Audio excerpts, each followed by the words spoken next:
చెప్పి అందరినీ ఆడపాలతో కృషి చేస్తామని. Oh my man. ఎవరు కళ్యాణ బాబు, వీళ్ళు మీతో ఏదో మాట్లాడాలనుకుంటున్నారు. కొన్ని ప్రశ్నలు వేస్తారట.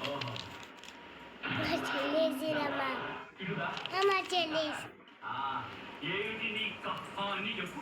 కహాని నేను చెప్పటం కాదు బాబు. నువ్వు నాకు అడుక్కో. చేత్తో కాదు బాబు, నోటితో. అలాగే అడుక్కో. అడుగుతాను బాబు.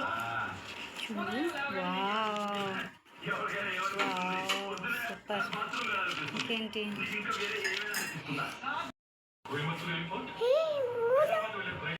అయిపోయిన నీకు తెలిసినంత మర్చిపోవడానికి ఎంత కావాలి?